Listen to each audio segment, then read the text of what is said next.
it's the things that you do in these 90 days that would help us to see if you actually get a Messiah of the year, right?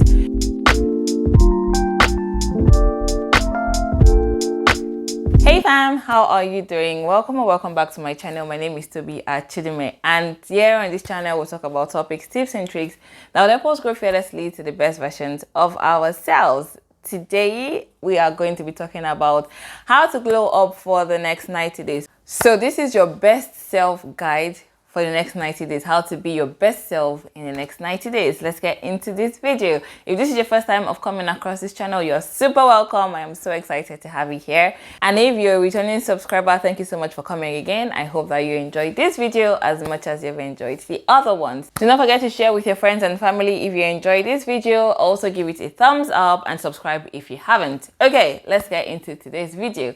So we're starting the second quarter of the year, right? We are officially also in spring. So that means that you have 3 months to glow up, to glam up, to be your best self, or start your journey of being your best self anyways. That's what I'm going to be looking at in this video. And so you're already thinking, or you're already contemplating, am I doing a good job? Am I working towards being the person that I put in my vision board? Was I just deceiving myself in January? And all of those questions are beginning to pop up in your head. Well, in this video, we're going to be giving you a guide that is going to help you to be your best self, to work towards being your best self, to glow up, to brighten up, to have an amazing next 90 days of the year. So let's get into this video. So Bill Gates famously said that people overestimate how much they can achieve in 1 year and underestimate how much they can achieve in 10 years.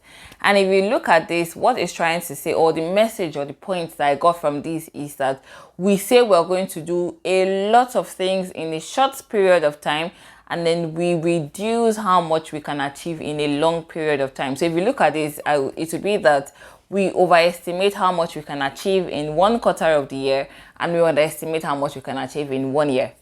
That being said, my first point is going to remind you, or assure you, or let you know that you shouldn't assume that these 90 days is going to be the Messiah of your year. No, it's not going to be it. I'm sorry. On the flip side, it's the things that you do in these 90 days that would help us to see if you actually get a Messiah of the year, right? So you need to see this 90 days period, or this quarter of the year period that we're looking at, not as the whole or the entirety, but as a part of the whole. So 90 days is a part of your journey. 90 days is a part of the year. It's a part of the 10 years plan, or the idea, the vision board that you have. It's a part of that journey. It's not the destination. We are still on the journey because it's just April, right? So what you do in this period is absolutely important. It's as important as what you did in the last quarter. It's also as important as what you're going to do in the 3rd quarter and the 4th quarter of the year. However, if the things that I say in this video are things that you do only for 90 days, so by July you stop doing all of these things, then it's going to be leading to nothing, because like I said, it's part of a journey. So it's not a destination. It is something that you keep doing, because you're not just going to do it and stop doing it today. You don't build habits and then leave it just like that. You wouldn't start waking up early and then at the end of the 3 months start waking up late again. It makes no sense. The purpose is for you to build a routine, or to build an habit that helps you to establish this as part of you being the best version of yourself. So that's the first point I'm going to say. Do not assume that this is going to be your Messiah. Look at it as a part of your journey, of your glow up journey, if I can say that. Number 2 is that you're going to take a few steps back, just for the sake of overview. You want to look at how you did in the last quarter of the year. So I shared last week on the things that you need to check in with yourself about the last quarter of the year. I'm going to have it linked here. So you should check it out and see how to check in with yourself for the last quarter of the year. So you want to see how well you did. What were the wins? What were the losses? Did you make time for yourself? Did you not make time for yourself? Why did you make time for yourself, or why did you not make time for yourself? It's also the time for you to ask yourself the difficult question of the goal that I set. Am I actually interested in this goal, or did I copy this goal? Did I set this goal because the girlies on Instagram or the girlies on TikTok are doing this? Or did I set this goal because the men on Instagram and the masculine men with the masculinity stories are saying this is what I need to do? No. So you want to check in to see if you are actually interested in the goal that you set, or it's a mistake, and then you can switch it, you can change it. You can change it. You also want to check to see how much time you made for yourself, or how much time you invested in yourself. So yes, life was lifing the first quarter of the year. A lot of things happened in the first quarter of the year, personally and globally, nationwide and globally, in different phases of life and in different spheres.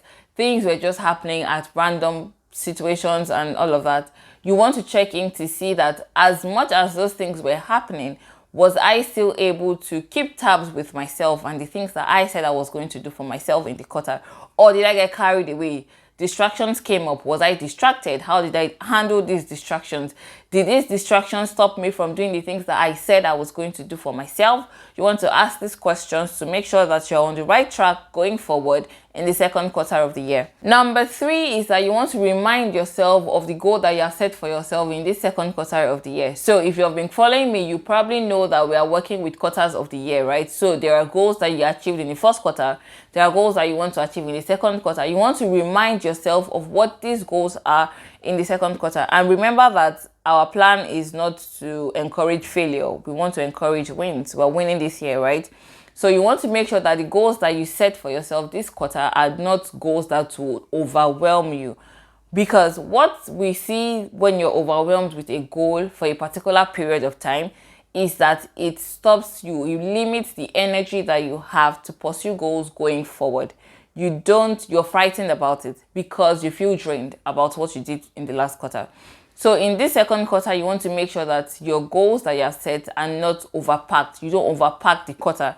Remember what Bill Gates says, do not underestimate or overestimate what you can do in 90 days because you're underestimating what you can do in the year. No, you want to be intentional about what you're setting for yourself and how much time you have to achieve the things that you say you're going to achieve. Number 4, you want to make routines. So it is absolutely important, and I say this a lot because I know the power of routines and I know how they help you to just be better and to manage your time better. You want to make sure that you have routines that you're setting. The funny thing about routines is that we all already have routines that we follow, but because we are not intentional or we're not conscious of these things, we don't see them as that. What you want to do in being intentional about your routines is that you want to create systems that makes life work. You want to create systems that makes time enough for you. So you want to have a morning routine, a evening or a night routine. You want to have a weekend routine, a meal prep routine, a skincare routine, a oral health routine. You just want to make sure that things are systemized for you to follow. When things are in system, it is easy for you to follow it. If you have a morning routine, it is easy for you to go through the things that you need to do that set you up for a great day at the start of the day. If you have a night routine, it's easy for you to go through them to make sure that you have enough sleep when you wake up the next day to go through the day. So having routines doesn't bore us, but it creates systems that makes us to work better. So your morning routine could include like when you get out of bed, you're making your bed immediately. Making your bed immediately sends the message that we are done with sleeping. You go for a run, sends the message that you can win the day. So it's just doing these little things and putting them in systems or blocks that helps you to use your time better, see how much time you have for the day, and to win the day, honestly. Number 5 is that you need to serve God. You need to be intentional about your relationship with God. It is absolutely a must for you to do the quarter with God, to do the year to do life with God. And so you need to be intentional about your relationship with God. So invest in a good devotional. There are lots of devotionals that you can use. I have some in the description bar that I have shared with you. You can invest in a good prayer journal that helps you to be intentional about your prayer life. Listen to messages, join a church family, becoming part of a workforce.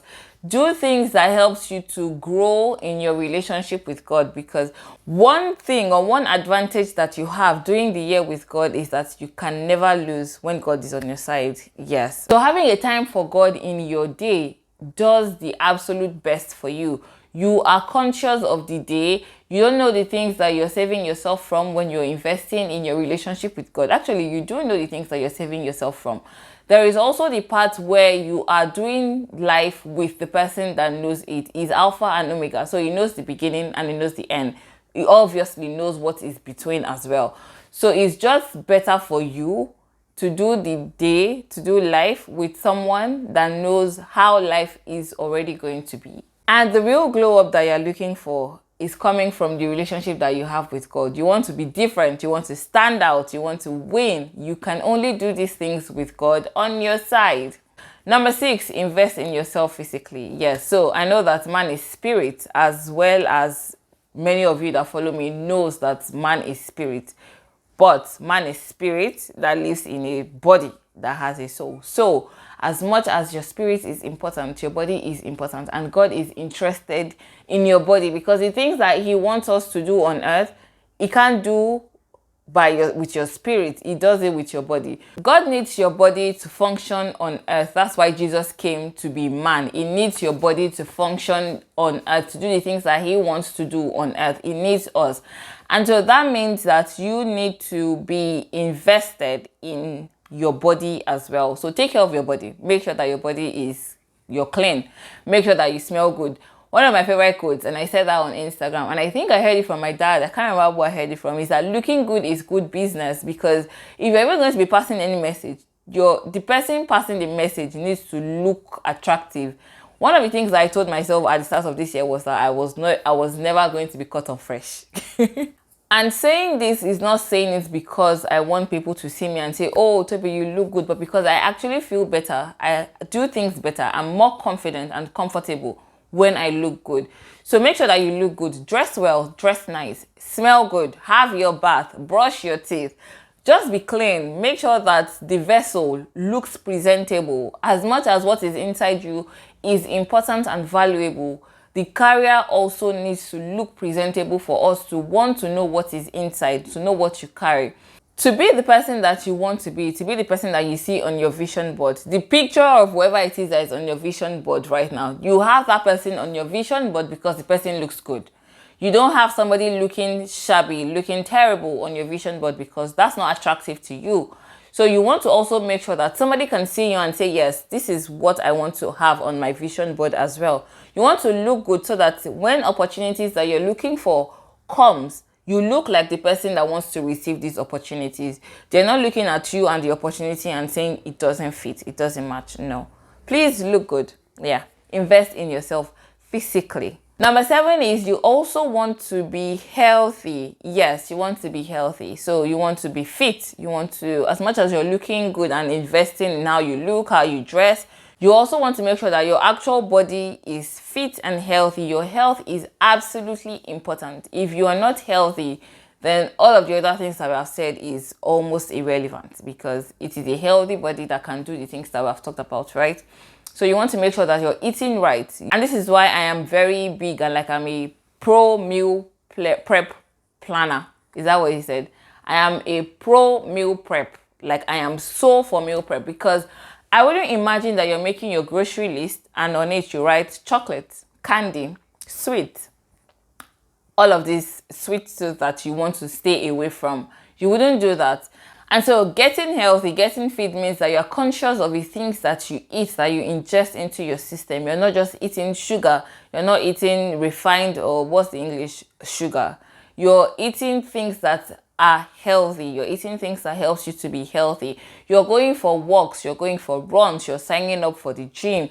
You are building your body as well. What you do, your physical exercise, the things that you eat, they all matter in the grand scheme of your life. They all matter. So it is very important for you to be conscious of what you're eating and the things that you're doing as well.